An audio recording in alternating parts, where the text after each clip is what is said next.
She held the key between two rough fingers as if it were both a talisman and an apology. The brass was cold and pitted.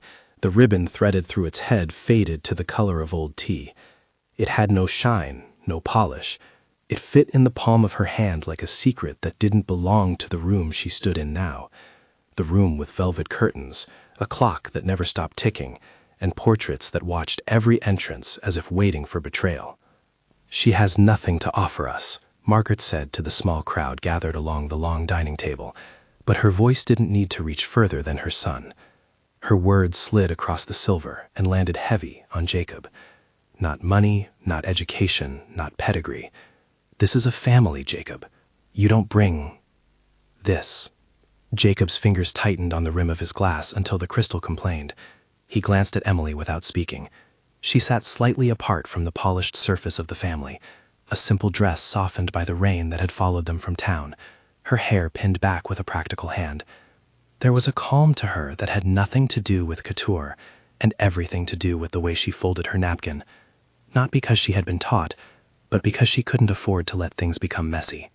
Arthur Sterling watched from the head of the table as a man who had always thought of people as accounts and relationships as investments. He considered Margaret's dismissal a sensible tidying of the books. The silver that lined his parlor had been bought over generations. He had learned to distrust displays and to measure affection the way bankers measured credit, with due diligence and a list of obligations. There was also a deeper ledger, one he kept mostly to himself, a ledger of disappointments that had hardened into a habit of testing everyone who came near him. "You look at the wrong things, Margaret," Arthur said finally, his voice a low instrument under the candlelight. He did not bend to motherly opinion, he tended to second it, as if by testing the water with the same cup he'd already decided was pure. "We will see who proves themselves." It was a promise and a warning. The family exchanged glances that folded into each other. Calculation. The word test floated in the air like an imperative. Margaret's jaw tightened. Jacob turned to Emily. She offered him a small, private smile that did not plea for defense. It said only, "I will not be the thing that breaks us." There was a softness to her that made the mansion's edges seem slightly less cold. She collected garbage for a living in the mornings and mended clothes in the afternoons for the neighbors who could not be bothered with the old tailor. She read in the evenings until the lamp oil ran low. She kept the key because of a promise made to a woman who had once given her a bed without asking for the furniture it required. "Keep it," the woman's voice had said when she let Emily take the last of her small things after a funeral. "You never know what doors it will open." It was not, to Emily, a key to anything glamorous. It opened a small, battered locker at a municipal bus depot where she kept a winter coat and the carefully folded receipt for a scholarship she had never been admitted to. It opened the cement locker she used to hide a threadbare book of poems. It belonged to a different geography of life, one that never hosted silver platters or portraits that wore pearls like armor. But she treated the key like a relic, because it reminded her of a generosity that had cost someone else something they couldn't spare. It reminded her, too, of the quiet way people could be trusted without asking for a contract. The first block of the story had to earn its silence. It had to show Margaret's contempt, Jacob's loyalty, and Emily's humility without turning the poor girl into a saint on a pedestal. Emily was proud, not because she wanted to be admired, but because humility without backbone is nothing. She had learned that from her grandmother, who had scolded her for bowing when she should have stood. Outside the mansion, a late autumn rain smudged the manicured hedges. Inside, cutlery caught the light like little sharp moons. Conversations dipped and rose with the polite tides of old money. Margaret had spent her life in this current, and she moved in it like someone who had been taught the language of exclusivity at her mother's knee.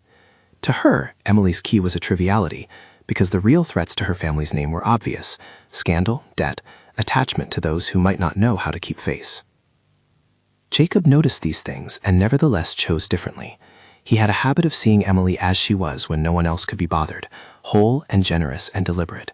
He had been born into a house where his choices often felt prefabricated, like suits waiting in a wardrobe. With Emily, choices felt like small acts of bravery. His mother would never understand that. "She'll grow," he whispered to Emily later in the drawing room, leaning closer. "She'll make them see." She smiled without promises. "Make them see," she repeated, as if tasting whether the words fit in her mouth. If you are moved by what you have heard so far, the narrator might say now, quietly, without breaking the world of the story, "Press like so someone else can find this. It is not a plea from a beggar, it is a nudge to a neighbor." The mansion was a stage, and Arthur its most demanding director. He had a taste now for trials, not because he enjoyed cruelty, but because bitterness can look like caution when it is arranged on a table. He'd suffered enough in his own long life to become convinced that tests were necessary. Half a century of watching people fail or succeed had filled him with a morbid appetite to see which was which. He believed that people's choices revealed everything. Which meant, of course, that the world was about to be set in motion by a man who thought he was proving virtue and ended up exposing something closer to his own heart. A week after the dinner, Arthur announced a small family weekend at the estate. He framed it as a necessary consolidation of business and bloodlines. Documents needed signatures, photographs needed updating. Margaret applauded the practicality. The children who lived for crockery ranked their arrival as a gala. Jacob invited Emily to come with him. Everyone watched to see whether she would accept. She arrived with a satchel and a quiet thing that many mistaken people called poverty. She had on her coat from the depot locker, a coat not new, but mended in places that gave it an honest map. The coat smelled faintly of sewing brightener and rain. It made the chandeliers look like conspirators. Arthur's staff moved around the house with a choreography trained in old money, towing carpets, straightening curtains, removing the visible seams of a life. Emily's hands found a corner to rest on, and she watched the caretaking of an enormous house as though she were trying to memorize the ways in which it did not teach kindness. On the second evening, a sudden incident took place that seemed trivial at first, and then, as all such things do when the wrong heart is watching, gathered weight. Eloise, the elderly housekeeper who had been with the Sterlings for 40 years, dropped a small velvet pouch as she carried a tray of ports through the hallway. The pouch sprawled like a dark insect on the parquet. A pearl pin rolled from inside it, striking a note on the floor with a quiet ping. Eloise's face went pale. She looked at it with the terror of someone who has seen one's secret escape. "That was my mother's," she hissed under her breath, bending to retrieve the pin. Before she could speak further, a younger Sterling cousin stooped and plucked the pin from the ground, laughing softly at the clumsiness of the old woman. He slipped the pin into his pocket, a fast, small theft, invisible to everyone except the walls, and the moment passed without remark. Margaret's smile never left her lips. Some things were meant to be absorbed. Emily saw the exchange. She saw the cousin's hands slip and the housekeeper's shrinking shoulders. She did not say anything. She moved instead.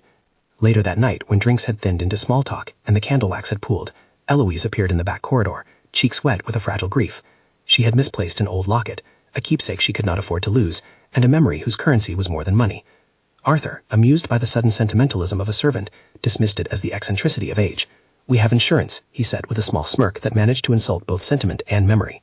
Eloise's voice broke when she offered the story of the locket, that it had been given to her by a daughter lost to weather and wages, that inside there was a snippet of hair and a note in a handwriting that had once been the only map to home. "If it's gone," she said, "it might as well be." She could not finish. She had rehearsed the speech of retirement and loss in private. It begged no public sympathy. Margaret's brow furrowed. "It was careless," she whispered, a verdict that doubled as a sentence. Emily listened. She had in her satchel the key tied to the faded ribbon. It was absurd to imagine that a little brass key could fix a locket that may or may not be truly lost. Yet Emily had been keeping the key for reasons she couldn't fully explain. As a reminder of kindness, yes, but also as an example she could pull out during moments when people asked for proof that generosity still returned in small human ways. She approached Eloise. Without announcement, she offered the key. It lay in both their hands for a second, an unlikely coin between servant and stranger. "You don't have to, Em," Jacob protested softly, the color in his face like a spoken apology. He watched as Emily's hand trembled only slightly. He knew the key's value to her was not monetary. He also knew that to her, giving it away was not defeat, but a vote of confidence in someone else's grief. Emily's voice was small and quiet. "Hold it for now," she said. "I keep my things in my locker at the depot. Take what you need tonight. Keep it for a while if it helps." Eloise's hands closed as if over a lifeline. She would not have dared accept the kindness otherwise. Margaret watched this exchange with a new kind of annoyance, as if Emily had crossed into some territory she had thought reserved only for their own. "This is ridiculous," she muttered to Jacob later. "She'll be used. What you gave away you cannot buy back." No one in that room, certainly not Arthur, had expected that Emily, the girl with a bus depot key and little else, would demonstrate bravery by the quietness of our giving. Arthur had expected the family to balk at lower station and to snap like a net at what they could catch. He had never imagined that the poor would protest their dignity with gifts. What he also had not expected was the other theft the night revealed. The small cousin with the pearl pin had other things sliding under his sleeve. The pin had returned to his jacket as if nothing had happened. He was not a man of Gaelic conscience. He was, like many who had grown up in rooms like these, practiced in the art of taking what was not watched. Arthur, who had built a private theater of trials from the rubble of his suspicion, made a mental note. He liked the way the evening had bent. It had shown small, telling things. He had his own plan now, a darker arrangement that would try character more precisely than a dropped pin. He wanted a measured study of who would shield the family and who would pry for advantage. In the quiet that followed, he retired to a study lined with books he did not always read, but used to bolster silence. He touched old papers like a man switching on a lamp that had been in the attic for years. He began, without quite blinking, to construct a test that would be neither cruel for the sake of spectacle nor humiliating by intention. He justified it in his head with the language of prudence, but the ledger of a lifetime, once opened, is hard to stop from circling back to its worst tally. The next morning, he called for a small private moment in his study. It was the room with the 2 high windows and the desk that had been in his family since before he was born. He left the door slightly ajar as if by accident. On the desk, he placed a cream envelope addressed to "For Emergencies," a trivial phrase chosen to invite curiosity but not suspicion. Inside, he left a neat stack of banknotes, enough money to tempt small laggards, but not enough to crater any fortune. It was not the theft of $1 million he wanted to see. Motivations show their faces better in the small things. He asked the staff to perform errands to keep everyone occupied, and he went out into the garden with his cane, pretending to read the weather in the veins of the leaves. He watched the house from between the hedges, a private judge with a binocular appetite. He did not expect Emily to be the one whose behavior would redefine his judgment. He had been wrong before. He would be wrong again. But anyone who likes to schedule judgments often forgets that judgments carry consequences. That afternoon, as a thunderstorm rolled over the estate like a slow iron gate, Jacob slipped away from Margaret's earnest conversation about contacts and alliances. He found Emily by the rear courtyard, where water chased the stone, and the house's enormous gutters sang a metallic hymn.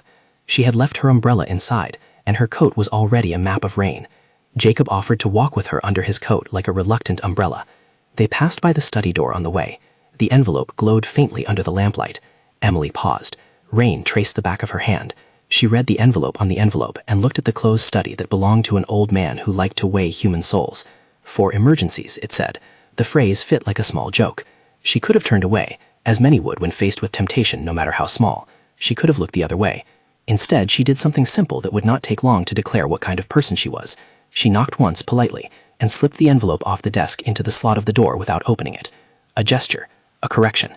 She had not read it, she had not padded its contents, and she had not, in the way some others might, imagined the comfort it would buy. She heard the faint rustle of a curtain in the study and assumed no one saw. She walked away with Jacob at her side, the rain spattering like applause. Arthur, hiding behind the trimmed yews, had seen the move. He had seen the girl put what she had never owned beyond temptation, and he filed the act under curiosity fulfilled. It pleased him to see restraint because it fit his thesis as neatly as a ledger. People either steal when they can, or they do not. Seeing Emily walk away should have settled his doubts. There was, however, another scene that night he did not see because he was looking through the wrong hedge. The young cousin with the pearl pin, the same one who had pocketed it hours earlier, met with 2 others in the servants' corridor. They spoke of petty things with the calm of those who think theft is a sport and surety a given. No one saw, he said, laughing, and the pin glittered for a moment at the bottom of his palm like evidence. He slipped into the study afterward, fingers nimble, and opened a drawer less carefully than a thief, but with the practiced casualness of someone who had always taken other people's stories for granted. He did not notice the envelope left under the lamp. His eye caught something else instead, a brass skeleton key with a ribbon, tucked under the velvet of a drawer lined with old maps. The key was simple, battered, and very much like the sort of thing an estate has a dozen of, and like all small things that have been used and kept, it hummed with histories. It would have been easy to assume it belonged to the house, another key in the jingling chorus of estate maintenance. He pocketed it with the same effortless familiarity with which he had pocketed the pearl pin. To him, the key was merely another trophy. The improbable thread of the night took them into a pattern Arthur had not planned. Pockets catching objects that were meant to be kept. Small thefts breeding small conspiracies. When the cousin left the study, he did not remember the brass key, in much the same way a man does not remember a favor he will never repay. Emily, for her part, had only given the envelope, a small act of respect that, in the ledger of a suspicious mind, was evidence in favor. She had not seen the cousin in the study, nor had she known of his deft fingers. She returned to the servants' wing with Jacob, and later, as everyone settled into the silvered hush of the night, she remembered Eloise holding the key with a hunger that had been shame and gratitude. She felt unexpectedly the tug of being part of a chain she had not asked to join. The next morning, the talk at breakfast turned to the missing locket, which, as the housekeeper's grief had predicted, was not in its expected place. Eloise was allowed to be distraught publicly now in a way that had been denied to her privately. Margaret's voice took on a cautious tone that read as sympathy, but offered little of the protection she would have given a family heirloom. "If it's stolen," she said, "we'll find out who is responsible." Arthur observed the exchange without comment. In his study, where decisions were catalogued like specimens, he began to draft a small note. He would be precise about how to measure character. He arranged the mechanics of a scenario that would put the house through the motions of temptation and watch who came out with hands clean. He forgot, as many who try to measure goodness do, that goodness does not submit to experiments without cost. Even the idea of a test required a small theft of innocence. He told himself it was necessary. He told himself it was for the family's survival. In the corners of his mind, he did not hear the quiet voice of his late wife, who had once told him, "Wealth is a tool, Arthur, not a verdict." Or if he heard it, he discounted it as sentimental. The weekend stretched like a taut rope. Guests drifted through parlors and into arguments about art, and children whispered about who would inherit and who would fall away. Emily kept the gilt key the house had burrowed into in her mind like a stone she could carry easily, because it had been returned to its pocket by the cousin, and because she had no idea that the study's key now spun in someone else's jeans. Midway through the second day, a storm cut the power for a few minutes. Candles were lit and shadows flung themselves long across the walls. People used the dim as a private mirror. Arthur used it to set the stage.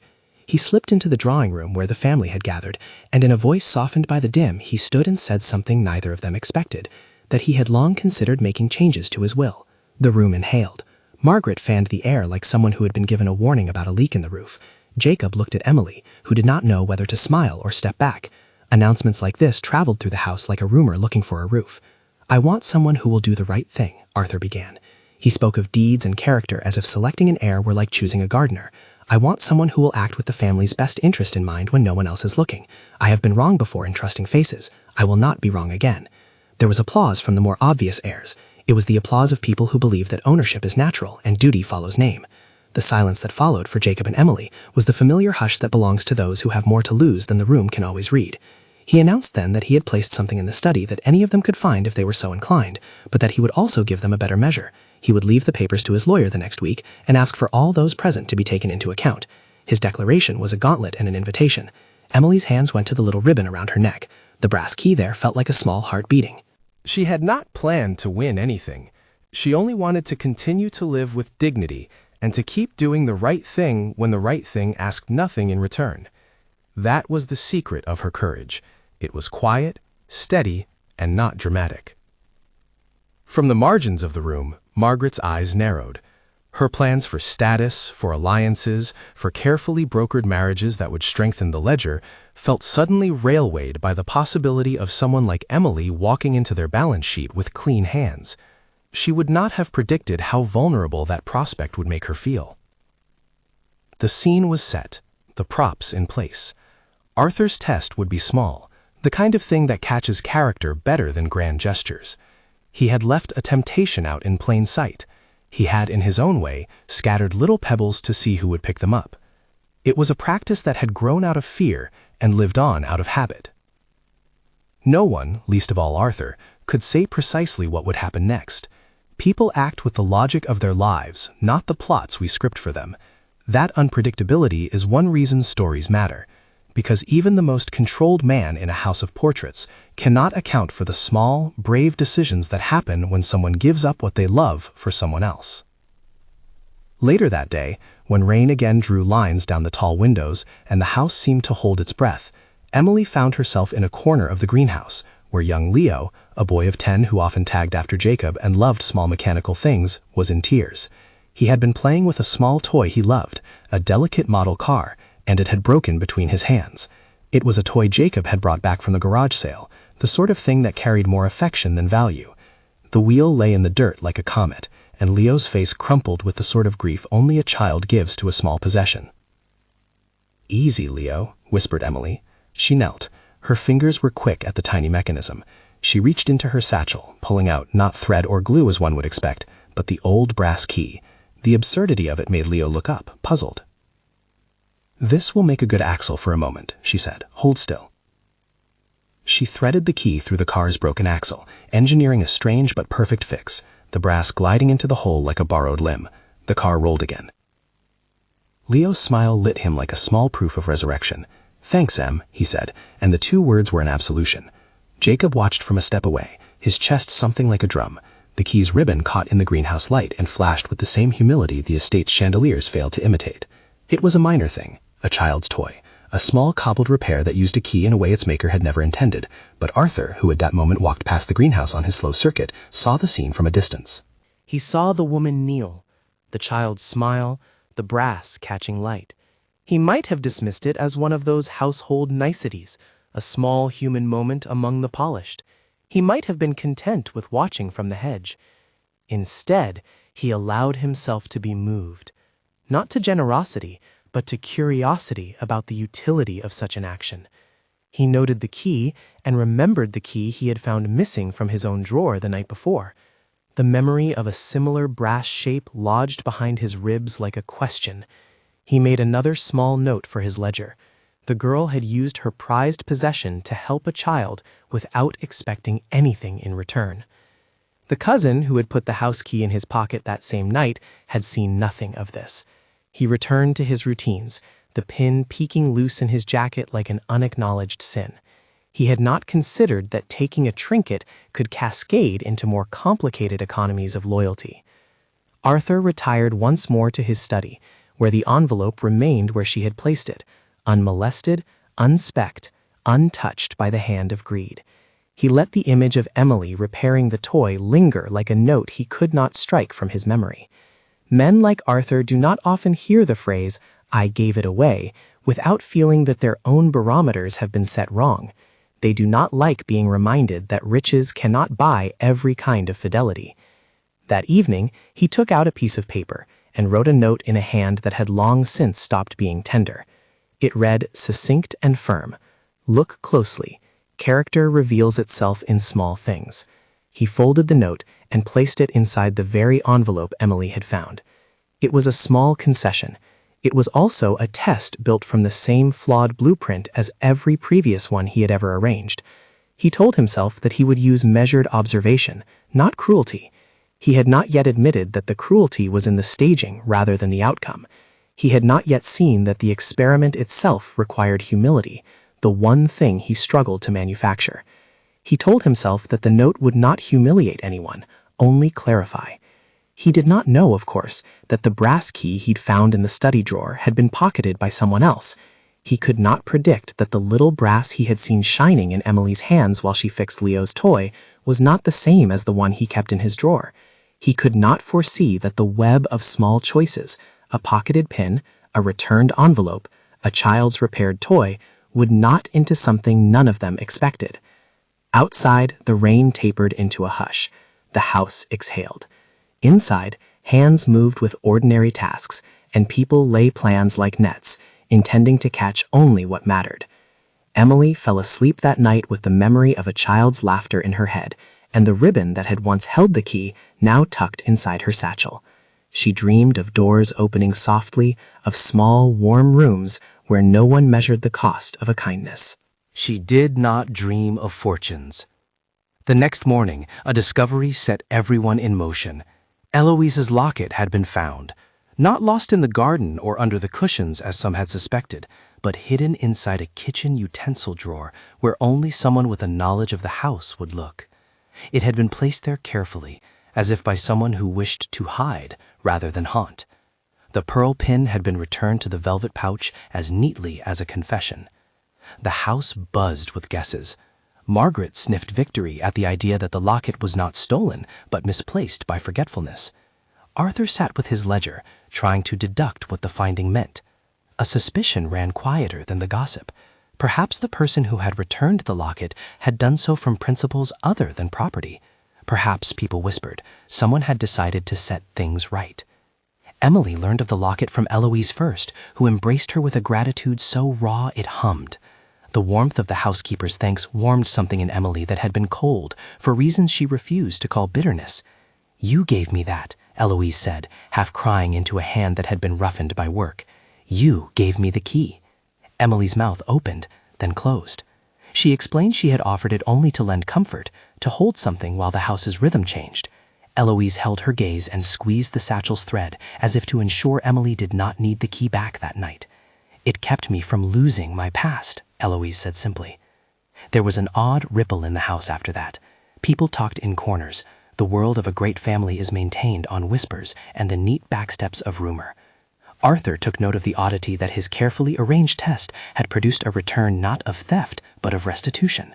He was unsettled by goodness, because it did not fit the machines in his head. He decided a new measure was necessary. If character was to be judged by him, then he would test one more thing. Not simply whether people could refrain from taking, but whether they would give what they loved when someone else needed it, and do so without spectacle. He would watch a heart's generosity in the face of pressure. What that pressure would be, he had not yet decided. As the family drifted into uneasy sleep and rain rehearsed its small rhythms against the windows, Emily knelt by her satchel in the dim of the servants' wing. She smoothed the ribbon and felt the brass under her palm. It was small and old and ordinary, and to her, everything. She did not yet know that the house held a key of its own someplace in a drawer, pocketed by the young cousin, neither of them realizing their two brass pieces might speak to the same history. She thought of the woman who had given her the key years ago, who had died with a smile for the children she had never known she would raise. "Keep it," the woman had said. "If you have nothing, keep the promise to be kind." Emily had kept it like a small liturgy, not to prove anything, but to practice. Below stairs, in a corridor where the staff moved like shadows threading between light, the cousin with the pearl pin tapped the brass key he had found against his teeth.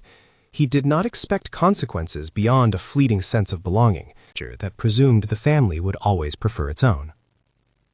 Arthur sat alone with his decisions, thinking of ledgers and habits, of wronged confidences, and the smell of his wife's perfume that still clung to one sleeve of his coat.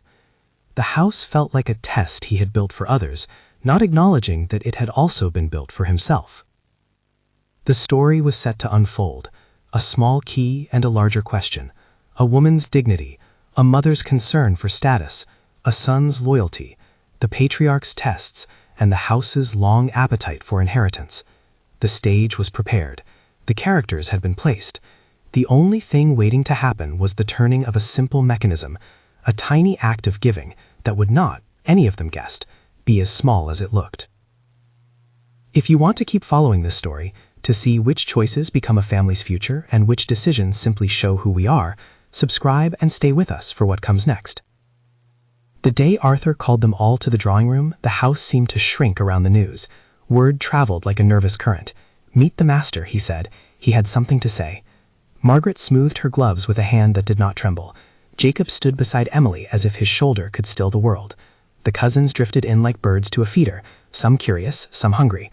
Arthur waited at the window, the light catching the thin white of his hair. He did not look younger for the announcement. He looked simpler, as if some weight had been lifted enough to reveal the shape beneath. "I've seen enough," he began, and the sentence was not as small as it sounded. Before he spoke of law or ledger, he spoke of mistakes. He told them plainly that the tests he'd set were born of fear, not prudence. He said he had watched too long from hedges and from high chairs. He admitted that making people's virtue a spectacle had been his failing. The voice that had once measured people like sums in an account now bore an apology. The room shifted. Margaret's posture flickered. The cousin stiffened. "It would be wrong for me to pretend the world begins and ends with my suspicions," Arthur said. "I've hurt people by my habits. I cannot undo the small cruelties of that, but I can choose differently now." There was a pause heavy enough to hold the house. Then Arthur told them what he had decided. He had, that morning, signed a codicil to his will. His lawyer, Mr. Henderson, sat just inside the doorway, a fat envelope in his lap, and an expression that mixed professional duty with a new private alarm. Arthur reached for the envelope as if to break the formal distance between the paper and hand. "I will leave the estate to the person who showed me, in a way I hadn't expected to see, what generosity looks like," he said. "To the person who gave when they had nothing to show and did it without spectacle." Margaret's mouth tightened. "Arthur," she began, as if to stop what she'd been told was about to happen. "You can protest," Arthur said, and there was a steadiness to it. "But this is my choice." Before anyone could reply, a ripple of commotion came from the corridor outside, raised voices muffled through old doors. The young cousin, the one with the pearl pin, had been found in a corner of the servants' wing with a small tin in his hands and a buyer from the market on the phone, bargaining cheap for a trinket that belonged to the housekeeper. He'd been careless, too careless.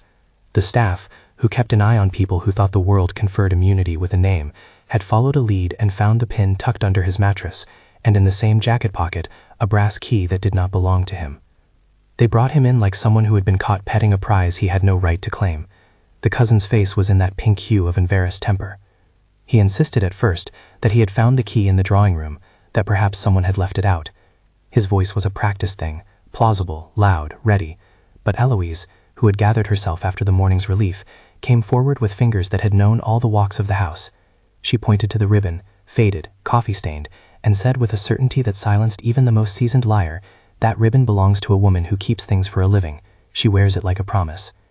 Emily felt that a small glass inside her chest had split. It was not shame that cracked it. It was the sharp clarity that the key Arthur had seen gleam in her hands the day she'd fixed Leo's toy was no longer hers. She had lent it without calculation. She had never suspected a hand could palm the house's own brass and mine it for trophies. The cousin's story began to fray. Under the weight of staff testimony and the careful questions of Mr. Henderson, he confessed to taking small things he called tokens, from rooms no one expected he'd touch. He had not planned grand theft. He had planned belonging. "No one noticed," he said at one point, in a voice that tried to make the room small enough to contain him. "It's easy here. No one looks." Arthur listened. There was a moment when the patriarch's face might have hardened into the old judge again. Instead, he closed his eyes like a man feeling a bruise. "You were wrong," he said simply, "and what you did is not the same as what others do when they give from an honest place. There is a difference." Margaret, furious at the wound to reputation, wanted immediate recompense. "We will press charges," she said. "We will—" Arthur held up a hand. "That will not be necessary. Not today." The lawyer in the room, surprised, asked whether Arthur truly intended to let the matter lie. Arthur nodded.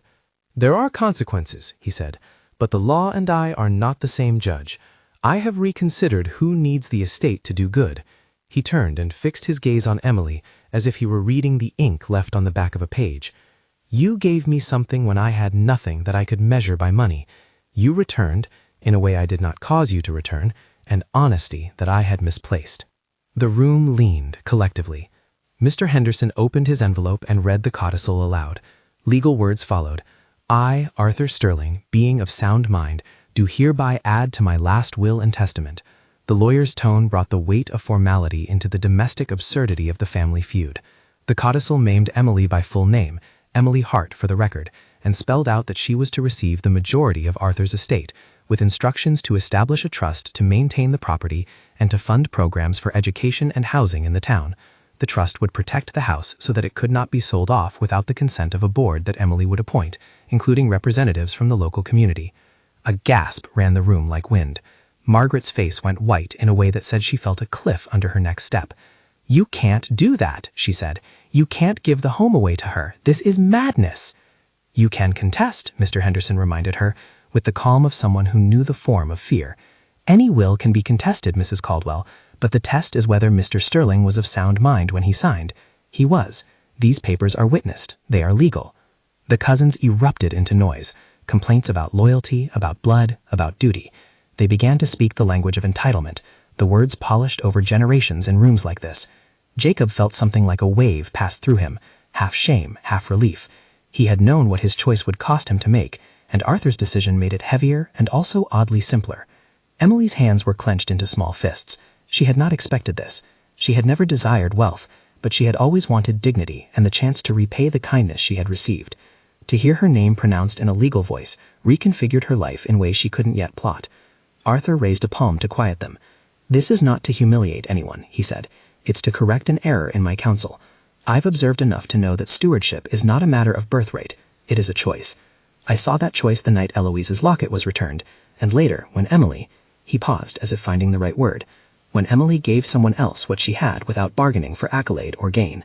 That is the kind of stewardship I want for this house. The cousin, suddenly defiant, lunged at the mention of the key. "That key," he snapped. "You say she lent it, but that key was from this house. Someone took it. You can't just—" "I can," Arthur said softly. "I can and I will. I have been too careful with my suspicions. I'm not asking for their forgiveness. I'm asking for allowance to do better." The family left the room in a jumble, some furious and plotting, others stunned into silence. Jacob walked with Emily down the long corridor and did not say much. His hand found hers and held it as if to anchor. The servants whispered that evening in the kitchens, and Eloise pinned the pearl back to her apron with fingers that had earned the right to keep small things. The next weeks were awkward but lawful. Arthur's codicil, signed and witnessed, stood. There were threats of lawsuits from hangry cousins who read the papers as if legal language could be bent by feeling. There were heated letters and late-night meetings with lawyers who smelled of paper and patience. None of it mattered in the end because the most binding signature on the papers was Arthur's, ink applied by a man who had decided to do the right thing in his last hours rather than protect a ledger. What surprised everyone was not the legality, but Arthur's action following it. He could have quietly pushed Emily aside as a benevolent guardian of the title, while his name remained on walls and portraits. Instead, he sought out Emily in the servants' wing, and in the small place where the house kept its real rhythms, asked her to sit. "I've been terrible at this," he said, "at trust, at loving people when I had the chance. I thought I needed evidence before I could feel good about changing course." He looked at her, really looked, and for once did not see a poor girl in a dress. He saw the same stubbornness that had carried him through loss. "I owe my wife apologies. I owe you nothing owed, but perhaps the chance to make right." They spoke for a long while in a quiet where the world shrank to the size of a chair and the slow tick of a grandfather clock. Emily did not demand riches. She did not make speeches about charity or destiny. She listened to Arthur's regrets, and when she spoke, she did so with a steadiness that surprised him. She forgave the man, she said, not because his actions